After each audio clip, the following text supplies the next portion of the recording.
My name is Frederick Nguyen. I'm 49 years old and I run a mid-sized civil construction company out of the industrial park on the northeast side of Calgary. 3 months ago, at a gala dinner in the ballroom of the Palliser Hotel, my wife closed her fingers around my forearm under the tablecloth and spoke so quietly that only I could hear.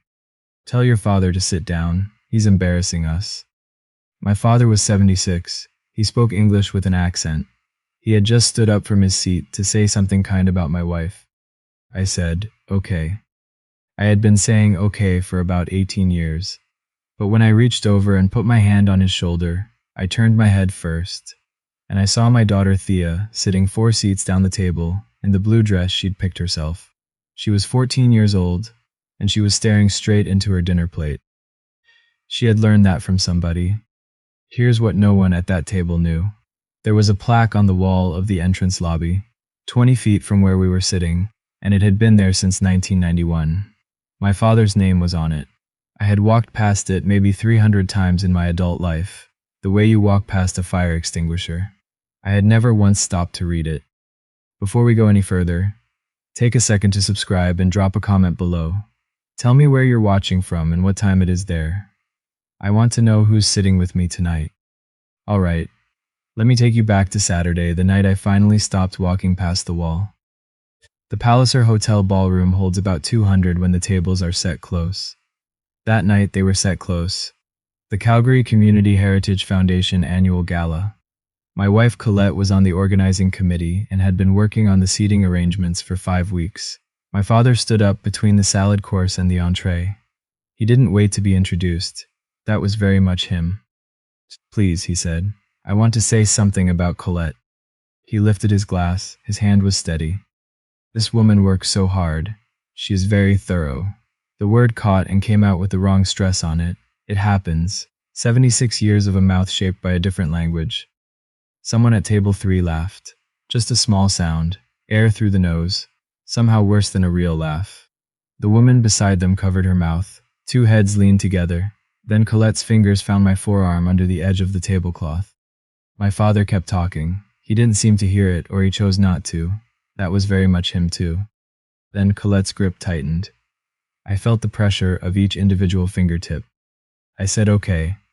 I reached over and put 2 fingers on his shoulder, enough weight that he felt it but nothing more. He stopped mid-sentence. He looked down at me and I watched his face go through something, and then he sat. He was still holding his glass. He set it on the tablecloth very carefully, the way you set down something you don't want to break. Then I looked toward Thea. She had her eyes fixed on her plate. She had gone somewhere far inside herself, the way you do when you want to disappear, but you're 14, and you can't.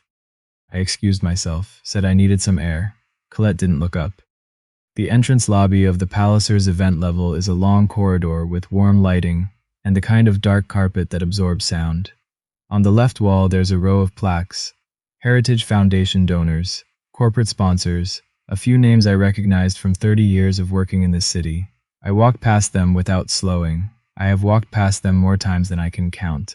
I've been a member-adjacent face in that building for 18 years, and men who look the way I look, in suits that fit well, don't get stopped in hotel lobbies. Nobody asked where I was going. I went back in. You have to understand something about the Borden Street footbridge, because it's the reason all of this matters. It crosses Nose Creek about 4 kilometers from the hotel. Nothing looks like much from the outside. Painted steel railings, concrete abutments, a span of maybe 40 meters. But it's been there through 32 Calgary winters. Freeze-thaw cycles that crack poured concrete like eggshell. Spring melt that raises the creek by 2 meters and hits the supports with debris. Last February, a week of -30 split storm drains all over the city. The bridge didn't move. Local runners use it every Sunday morning. The high school cross-country team trains on it. There's a city heritage designation on it from last spring that made the community newsletter. I used to walk it on Saturday mornings with my coffee, Thea cycling just ahead of me. I never once thought about why it didn't move. Daphne Kerr, Colette's business partner, was holding court about something entirely different when I came back to the table. I sat down. My father had picked up his fork. He was looking at the wine in his glass. "Good meal," he said, to no one in particular. He had been up at 5 that morning making spring rolls. He did that for every event. every hospital visit, every time someone in the neighborhood had a new baby. Colette had told him that afternoon while she was getting ready, "It's catered, sweetheart. Nobody needs to bring food." He brought them anyway. They sat in a container in the back seat all night. Nobody took them inside. When we drove home, he carried them back into his house with both hands, and I don't know what he did with them after that. My father's hands are worth describing. The left thumb bends at the wrong angle from an old injury, a rebar hook that caught him in 1983. The skin on his right palm is thickened and discolored from lime burns, 30 years of concrete work.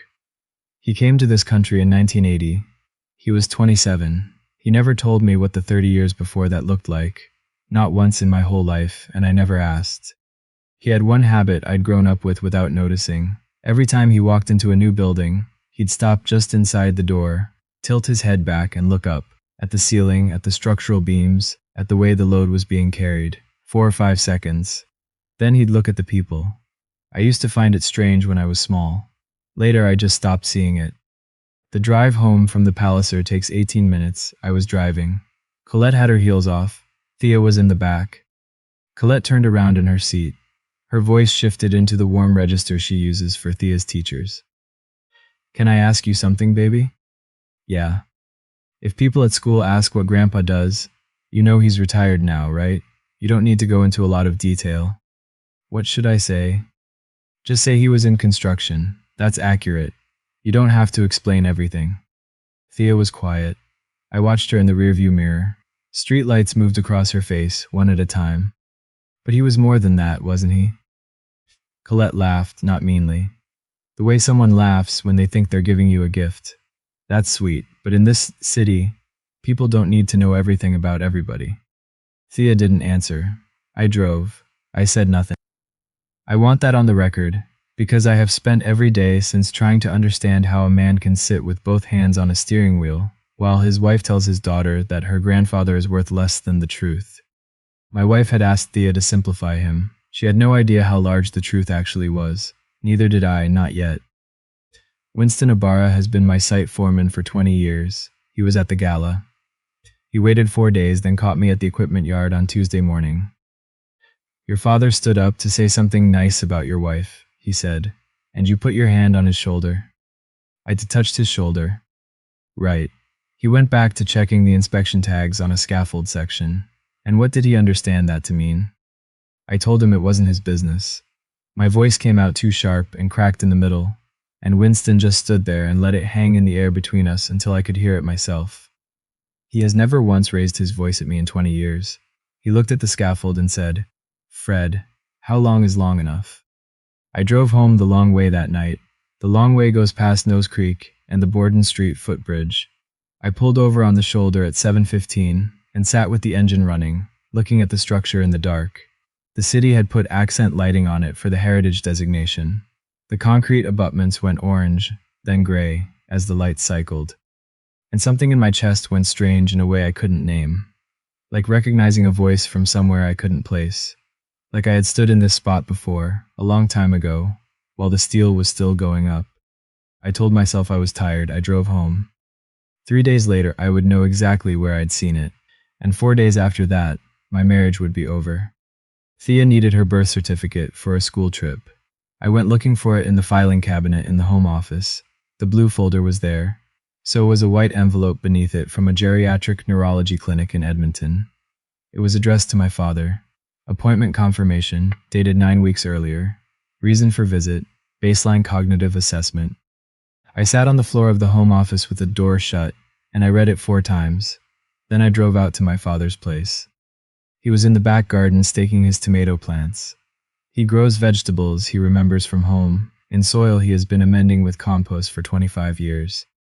"Dad, did Colette take you to a doctor?" He didn't look up. "Sure, a few months ago.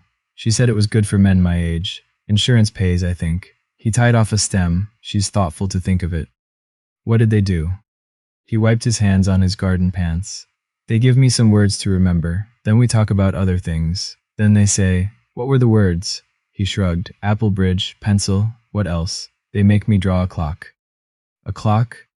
10 past 11. He smiled a little. "My clock was very good. I know how to." He stopped. stepped back from something he'd nearly said. My clock was very good, he said again. He picked up the twine and turned back to the tomatoes. I stood between the garden rows and watched my father swallow something. I had watched him do that my entire life. I had just never wondered what it was. He didn't know it was a memory test. No one had told him. That evening, I brought him into his garage and sat him down at the old workbench and asked the question I had never once asked him in 49 years. Dad, before you came to Canada, what did you do? He was quiet long enough that I heard the freezer click off in the corner. Then he got up. He walked to the back of the garage, lifted a blue tarp off an old surveying transit on a wooden tripod, covered in 30 years of settled dust, and then crouched down and pulled a flat wooden case from underneath the workbench.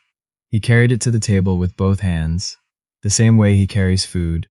He opened it, drew out a roll of paper and laid it on the bench, put a clamp on one corner to hold it flat. It was a structural drawing, ink, not pencil, hand-lettered notes in the margins. Load calculations running down the right side in handwriting I had seen on every birthday card of my life, and in the title block at the bottom right, a signature I had never once seen him use. Nguyen, Pieng. Over there, he said. I was a civil engineer. 6 years of university in Vietnam. He straightened the edge of the paper. Here, they said, my credentials were not valid. I had to write the APIGA exams, but I had no money for the exams. I had a small son. He paused. So I worked. Dad, that says Pieng. Yes. You have a license. I wrote the exams in 1993. He said it the way you report weather. I was 40 years old. I failed the first time. Failed again. Third time I passed. I studied at night for 4 years after the day shifts on site. He looked at the drawing. I passed in October. I remember because it was snowing when I drove home. I couldn't find anything to say for a while. I looked at the title block. I read it once, then again, because my eyes weren't carrying what was on the page up into my brain properly. Warden Street Pedestrian Footbridge, Nose Creek, Calgary, AB, Structural Engineering, D. Nguyen, Pieng, 1991. I put both palms flat on the workbench. I had been walking across that bridge on Saturday mornings for 11 years. I had driven past it twice a week for a decade and a half. The city had put a heritage designation plaque on it last spring, and Thea had photographed it and posted it somewhere because she thought it was nice when old things got remembered. And 6 nights ago, I had reached over and asked this man to be quiet. In a lobby 20 feet from where his name had been on the wall since 1991. 40 meters, that span, my father said. He tapped the calculation with one bent finger. Alberta gets heavy wet snow in February. It sits on everything. The city wanted to reduce the concrete grade in the abutments, save money on the poor. He shrugged one shoulder. I said no. They came back. I said no again. The third time I told them, a bridge fails in the place where you tried to save money, and the people who fall are the people who were crossing it. He moved his finger to a joint detail in the lower left corner of the drawing. This connection, I recalculated it 3 times. 2 months I could not sleep properly. I stood in my own garage with my hands on a drawing that was older than my daughter, and my ears were ringing. Then I remembered the lobby. I need to pause here for a moment, and I'm sorry, because I know what some of you are thinking right now. You're thinking about someone, a parent, a grandparent, someone you let somebody else look down on while you sat right there and said nothing. You still remember what that felt like, don't you? If that's you, leave me a comment. 1 line. Tell me what you wish you'd said. I'll read every single one. And if this story is landing, subscribe. The next part is the part I still see when I close my eyes. I was at the Palliser at 7 the next morning. The event space was dark. Someone was running a vacuum somewhere down the hall. Nobody stopped me. I have been a familiar face in that building for 18 years, and certain faces don't get stopped. I stood in front of the left wall of the entrance corridor for the first time in my adult life, and I actually read what was there. The big plaques are polished. Corporate donors, foundation chairs, a memorial for a board member who died in 2008. They catch the light. Someone comes through with a cloth on a regular basis. You can tell. Third from the right end, down near waist height, there is a smaller one. Dark, the color of old pavement. Nobody has touched it in a long time. I had to lean in close to read it in the corridor lighting. Calgary Community Heritage Foundation. Borden Street Footbridge, 1991. Structural Engineering Services. Duc Nguyen, Pieng. I put my thumb on his name. When I lifted it away, my thumbprint was gray. 30 years of dust. My father's name had been on that wall since the year I turned 17. Every wedding, every gala, every Christmas fundraiser this city's heritage community had ever held in this hotel, they had all walked past his name on the way in, including me, 300 times at least. I stood in that empty corridor with 30-year-old dust on my thumb, and I understood something. I did not need to prove anything to anyone. The proof had always been there. It just needed someone to turn a light on. I drove home. Colette's laptop was open on the kitchen island. She had stepped out to take Thea to swimming. I want to be clear, I did not go through her things. The laptop was open. The screen was on. The email was right there, in large type, on a bright screen at 8 in the morning. Subject line, Bearspaw Parcel, Nguyen Land, 8.3 acres. I read it standing at the counter without sitting down. Letter of intent. The parcel in my father's name, 8.5 acres in Bearspaw, west of the city. Land he had bought in 1988 with money he didn't really have. Proposed purchase price, CAD $1.85 million. Commission to be split evenly. Colette and Daphne Kerr. The buyer, Pemberton Development Group. My father had never heard of Pemberton Development Group. I scrolled. There were 11 messages in the chain. The last one was from Daphne, sent at 11:15 the previous night. 2 sentences. Timeline depends on the capacity assessment being filed. APIGA license lapsed. Use that as supporting documentation. Easier to argue diminished capacity if his professional standing has already lapsed. How long until you have the neurologist's report? I put one hand on the counter to stay upright, and I put it together piece by piece. The doctor visit. The 3 words. The clock face. The expired APIGA license. He had let it lapse at 72, he was retired, it had seemed like a formality. The plan, establish a pattern of cognitive decline, use the lapsed professional credentials as corroborating evidence, file for power of attorney, sell the Bearspaw land. My father would never understand the paperwork well enough to fight it. He trusted Colette. He called her thoughtful. My wife did not find my father embarrassing. My wife needed my father to be found incapable. Those are 2 very different things. And the second one is so much worse that I had to put my hand on the counter to keep standing. She wasn't ashamed of his accent. She was building a paper trail out of it. I sat in the garage that night, with the drawings spread on the bench and one light on over them. Here is what I could have done. I want you to know I thought about all of it. I could have called a trust lawyer on Monday and moved the Bearspaw land into a family trust by the end of the week. Quiet, clean. The LOI would have hit a dead end. Colette would have found the door locked without understanding how, and it would have been over. I could have filed for divorce with no reasons given, split things fairly, kept Thea half the time, and never said a word about any of it to anyone in this city. That is what I am good at. 18 years of being good at it. But I kept coming back to Thea's face in the rearview mirror. Street lights crossing it, one at a time. If I fixed it quietly, I would save the land. But Thea would grow up believing her grandfather was a construction laborer who didn't amount to much. She would tell people what Colette had told her to say. She would feel a little off balance saying it, and by the time she was 25, she would have decided that was just the truth, and the bridge on her morning run would just be a bridge. I can save the land without saving his name. I cannot save my daughter that way. At 8 the next morning, I made one phone call. Not to a lawyer, not to a journalist, not to my wife. I called Harriet Ossie, executive director of the Calgary Community Heritage Foundation, and asked for 15 minutes. That evening, I drove to my father's place and told him everything. The land, the doctor, the email. He listened without moving. When I finished, he looked at his hands for a while. Then he said, "Don't. Dad, she is trying to have you declared incapable." Then I go to a different doctor. He waved his hand. I draw another clock. It's finished. That's not Frederick. He uses my full name about once every 2 years. If you do this in front of people, you lose your wife. Thea carries a bag between 2 houses. I know.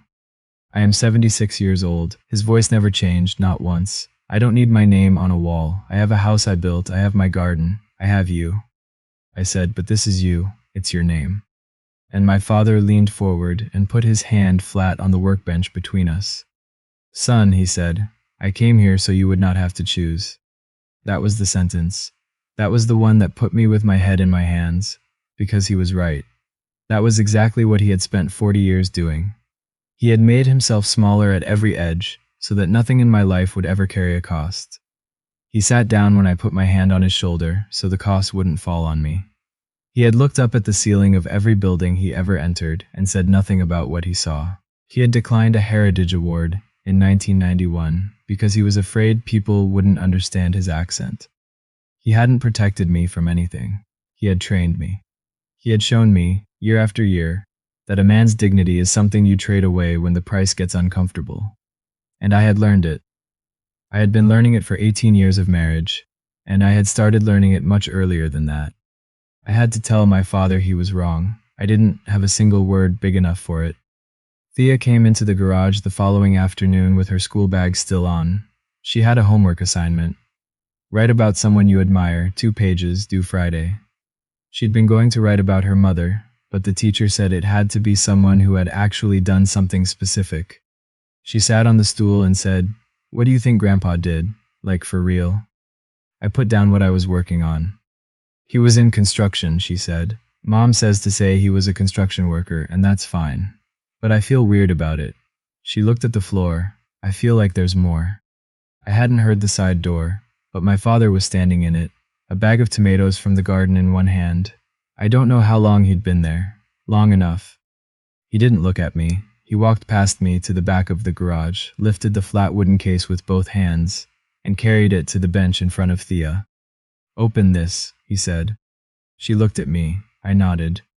She pulled the lid back, drew out the rolled drawing, and pressed her palms on the corners to hold it flat the way you do when you have been shown how. She leaned over it, and her hair fell across her face, and she read the title block out loud, slowly. Borden Street. She stopped. She looked up at the garage ceiling as if she was checking something against her memory, then back at the drawing, then at her grandfather. "Grandpa, is this the bridge? The one we do the Saturday walks on?" He got down on one knee so his eyes were level with hers. "I don't want you to lie," he said. "I want you to know." Winston heard through his neighbor, who heard from a woman on his street, whose sister is on the Heritage Foundation membership committee. That is how things travel in Calgary's civic community. Not by email, by conversation, and faster than you would think. Daphne Kerr had been working the circuit for weeks. Her approach, apparently, was to lean forward with a sympathetic look and say she adored Colette. She truly did. But there were some concerns about the husband's family situation, the father-in-law, some cognitive issues emerging, a lapsed professional standing, and of course the foundation needed to think about its public image going into the board elections. She said this at dinner tables, and over coffee, and in the margins of committee meetings. She was using my father as a lever against my wife, and my wife was using my father as a lever against the land. 2 people pulling in 2 directions on a man who brought food to his neighbors and had never in my hearing asked anything of anyone. I almost called Colette the day Winston told me. Got as far as pulling up her number. But after 12 years, I knew how she would hear it.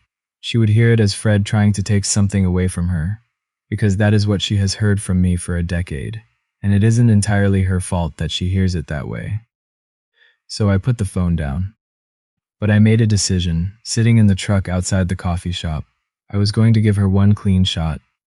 One conversation, everything visible, nothing hidden. Whatever she chose after that, she would have chosen herself. Harriet Ossie has run the Heritage Foundation for 29 years. Her office is above a restored storefront on 17th Avenue. She has a filing system that is entirely her own, and a memory for this city that goes back farther than most. I unrolled the drawing on her desk. She looked at it for a long moment. Then she took her glasses off. "Mr. Nguyen," she said, "I know. I cut the check. $14,200, 1991. Structural engineering services." She set her glasses down. "I know exactly who designed that bridge." "Then how does no one in this city know?" She sat back. "Because in 1991, the foundation gave the large recognition plaques to the principal donors. Technical contributors got a small one, down low, where nobody thinks to read." She looked at me steadily. "And because your father never once asked anyone to make it otherwise." She stood up, went to the filing cabinet against the wall, opened the second drawer, and removed a cream-colored envelope with the foundation seal still intact. She set it on the desk between us. That year the board voted to give him the Heritage Engineering Award for the bridge, she said. He declined it. He sent me a note. I have kept it in my desk for 30 years, with the award inside. What did it say? Harriet looked at me for a moment. Then she said, it said, I am afraid my accent will make it hard for people to hear what I am saying. My father had silenced himself before that gala dinner, before my hand on his shoulder, before any of it. He had done it 30 years ago, and nobody had ever told him he was wrong. Tuesday morning, kitchen, 2 coffees, both of them still full. I said, I know about the Bear Spa land. I know about the capacity assessment. I know about Pemberton. Colette went white around the mouth. It lasted about a second. Then her chin came up. You went through my things. The laptop was open on the counter. She had nothing for that, so she waited. 3 things, I said. Withdraw the letter of intent. Stop the capacity assessment. And Saturday at the Heritage Gala, you stand up and you introduce my father by his name and by what he actually did. She stared at me. Do those 3 things, I said, and I stay, and I never say a word about any of this to anyone in this city. Not to Harriet, not to the board, not to anyone for the rest of my life. The refrigerator ran. She looked at the table. She looked at the window. It went on long enough that I let myself believe it. Then she said, You're asking me to choose between my seat on the foundation board and some old drawing nobody has looked at in 30 years. I set my cup down on the counter. I remember the sound it made. It was a small sound. No, Colette, I said. I gave you a choice. You just made it. She started to cry. Genuinely, I think. You're going to take apart everything I worked for. I stopped at the kitchen door. I'm not taking anything apart, I said. I'm just going to stop holding it up for you. She was wrong about who had built what. 4 days later, 180 people found out. Saturday, the Calgary Community Heritage Foundation annual gala, the same Palliser Hotel. Colette wore burgundy. She worked the room table by table with a glass she never drank from, and a different story for every person, and every so often she'd glance across the ballroom at me. She thought I'd folded. 4 days of silence from me. She had been married to that man for 12 years, and that man always found a way to let it go. My father arrived at 6:30 in the gray wool suit he'd bought in 1992. It still fit him. He was carrying a container of spring rolls. Daphne Kerr saw him from 10 feet away. Her face did something practiced and delighted. Oh, he brought food. She tipped her head to the table. Colette, could you ask the kitchen staff to take that to the back? They'll find something to do with it. The table laughed. My daughter stood up. Thea walked around 2 chairs, and she took the container from her grandfather's hands, and she carried it to the head table and set it down in the center, between the flower arrangement and the wine. She said it so the whole table could hear. Grandpa's food goes on the table. The laughter stopped. Colette's hand shot out and closed around Thea's wrist. The same grip, the same pressure, the same table. I watched Thea's face change. I watched the decision move through her the way it had moved through my father. The moment a person decides it is safer to go small. That was the second I stood up. Harriet Osei was already at the podium. She saw me rise from my chair. She nodded. Before this evening's presentations, she said into the microphone, the foundation has a piece of unfinished business. I'd like to invite Mr. Frederick to the podium. 180 heads turned. Colette's hand came off Thea's wrist. I walked up, about 40 feet. I didn't bring anything with me. No papers, no folder, nothing in my hands at all. I put my mouth near the microphone and waited until the room settled all the way. Good evening, I said. My name is Frederick. I build things for a living. A few people smiled. I let it go quiet again before I said anything else. 6 months ago in this room, my father stood up to say something kind about my wife, and I put my hand on his shoulder and asked him to sit down. I looked out at them. That's my part. I own it. Nobody moved. I'd like to talk about the Borden Street footbridge. 180 people shifted in their seats. 73 tons load rating, 32 Calgary winters, freeze-thaw cycles, spring floods, every Sunday morning walk, every high school cross-country team. I looked up at the ballroom ceiling. That bridge has never moved. I look back at the room. There's a reason for that. In 1991, an engineer who lived 12 minutes from this hotel ran the calculations on that bridge 3 times. The city asked him to reduce the concrete grade on the abutments to cut costs. He refused. They came back. He refused again. The third time he told them. I found my father at the edge of the room, standing near the coat check where he always stands. And I am quoting him exactly, because he said it to me last week in his garage. A bridge fails in the place where you tried to save money, and the people who fall are the people who were crossing it. The room was completely quiet. I could hear someone in the kitchen. You have crossed that bridge, many of you probably. Every one of you has driven past it. I looked at Daphne Kerr. She was very still. He passed his APIGA exams at 40 years old. He failed twice. He studied at night for 4 years after 12-hour shifts pouring concrete on other people's projects. On the third try, he passed. He did all of it with an accent. I let it sit. I'd like to ask you to do something. Entrance lobby, left wall. Third plaque from the right end, down near waist height. It has been on that wall since 1991. I need you to go and read it. I stepped back from the microphone. I walked down the center aisle between the tables, past my wife, and I went out through the lobby doors without looking back once. Behind me, I heard a single chair scrape. That was Harriet, then another, then 4 more, then a sound I will hear for the rest of my life, 180 chairs going back across a ballroom floor at the same time. They came out into that corridor in gowns and dinner jackets, and they crowded up against the left wall, shoulder to shoulder, and they leaned in close and squinted at a plaque, the size of a hardcover book, the color of old pavement, that had been in that hallway since the year most of them were doing something else entirely.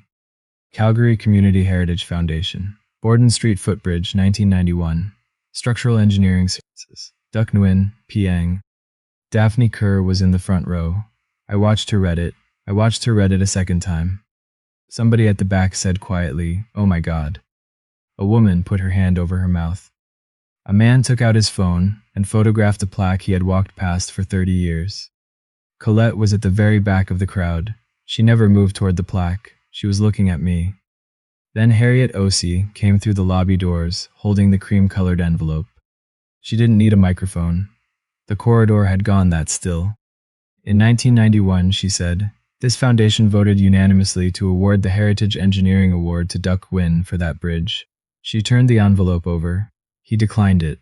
She looked around at all of them, in their formal clothes, in a hallway they had used 1,000 times. He sent me a note. I have kept it in this envelope in my desk for 30 years, with the award. She tore the envelope open. Inside was a bronze medal on a blue ribbon and a foundation check dated October 1991, never cashed. The note says, I am afraid my accent will make it hard for people to hear what I am saying. Nobody made a sound.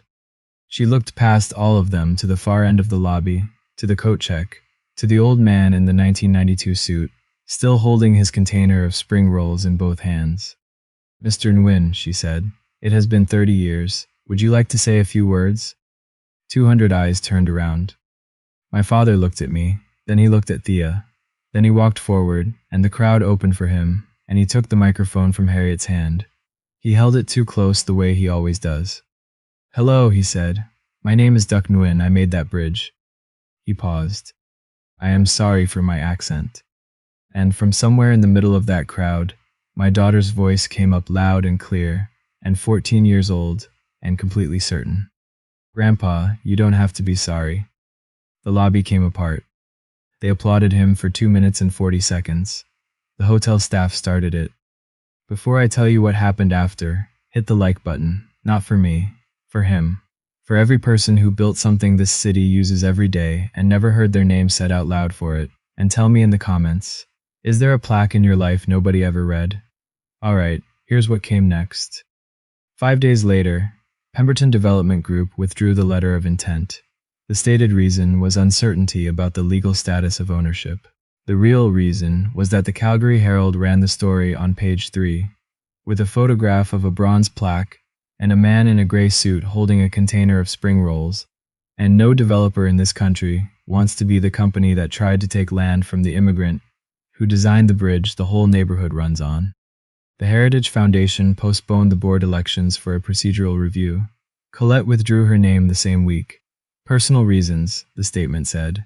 Daphne dissolved their business partnership by email 4 days after the gala. 4 lines. She kept the client list. Apiga wrote to my father, They wanted to reinstate his membership in an honorary capacity and include him in their professional archives. He asked me twice if the letter was real before he responded. Harriet sent him a consulting contract 3 weeks later. The city has a heritage stone arch bridge on the east side. 1924 construction, load-bearing masonry. Nobody on the current engineering staff fully understands the original design. They want him as consulting structural engineer. $175 an hour. He read the number 3 times, then he called me. Frederick, is this correct? Yes, Dad. A long pause. Okay, he said. Okay. The neurology clinic sent his assessment results. 30 out of 30. The doctor told him, apparently, that he had done better than most people 20 years younger. My father said, "Well, I take my time. Now for the conversation I have been dreading telling you about." She was sitting in the dark kitchen when I came home. She hadn't turned the light on. She wasn't crying. She was just sitting with her hands flat on the table. She didn't look at me. "Do you know what I was at 22?" she said. "I was the girl from Drumheller who got hired to work coat check at that hotel. 4 months. There was a woman on the foundation board who called me the coat check girl all autumn. Never learned my name, not once in 4 months." "I know," I said. "You told me on our second date." "Then you understand." I pulled out the chair across from her and sat down. "I do understand," I said. "That's exactly why I can't forgive it." She flinched. "It's the only time I ever saw that happen." "You know exactly what it feels like to have someone look straight through you," I said. "You felt it. You know the temperature of it." I waited until she looked at me. "And you did it to my father anyway, because you knew how it worked." She sat with that for a long time, then very quietly, "Am I going to lose Thea?" "You'll lose Thea," I said, "if you keep teaching her to be ashamed of people, not because of me, because of her." She put her face in her hands. She didn't argue. That was the hardest part. She didn't argue at all. The divorce was uncontested. No hearing, no courtroom. 11 weeks. We settled on 50-50. My lawyer had the neurologist's report, the email chain, the full letter of intent. He laid it all out on his desk and told me in a very careful voice that I could push for primary custody, and no judge in Alberta would question it. "You could get more," he said. I told him no. "I want my daughter to have a mother," I said. Colette moved to Vancouver. New city, new market, somewhere nobody knows Drumheller. I hope it works. I mean that sincerely.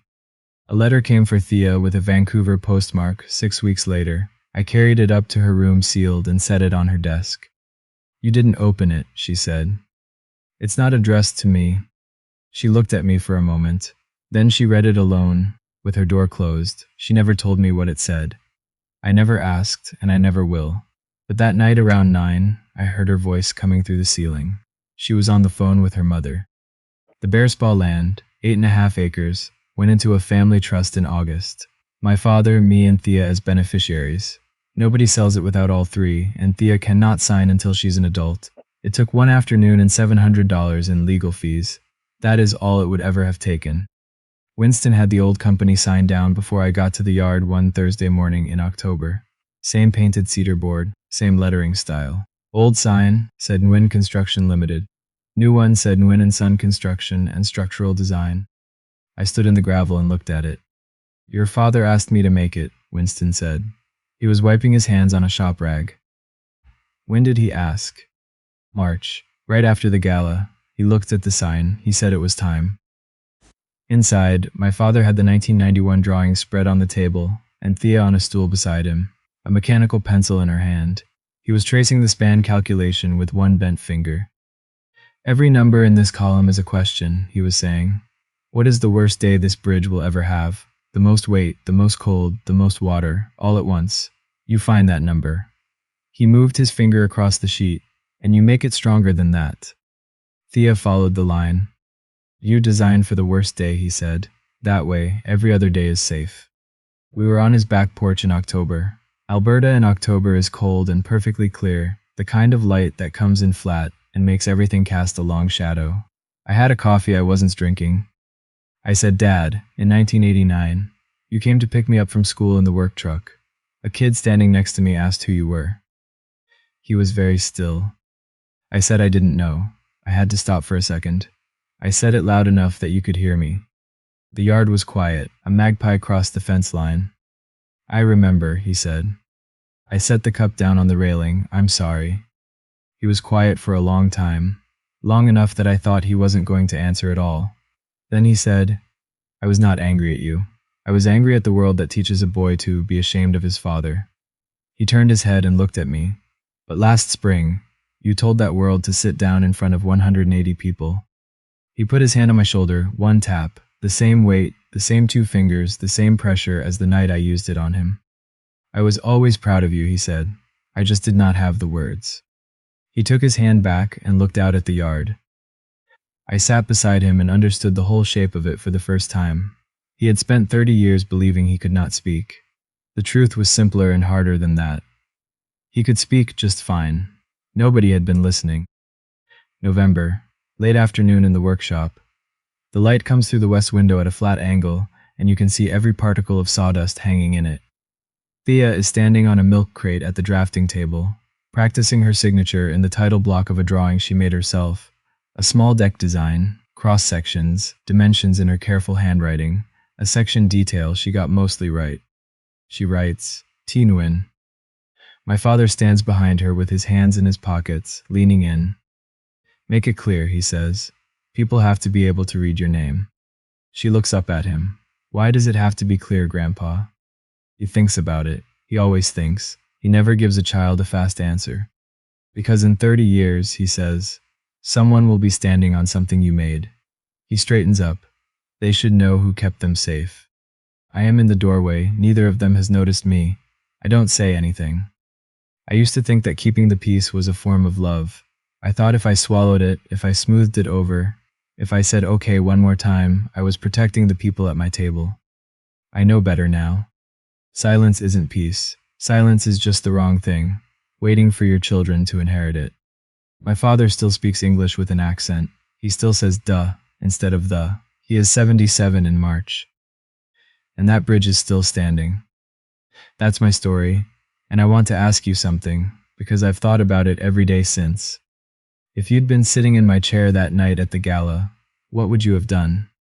A. Handle it quietly. Save the marriage, protect the land, keep the peace, and let your father stay invisible for the rest of his life. B. Stand up, say it out loud in front of 180 people, and lose everything you thought you had. Type A or B in the comments and tell me why. I'll read every single one.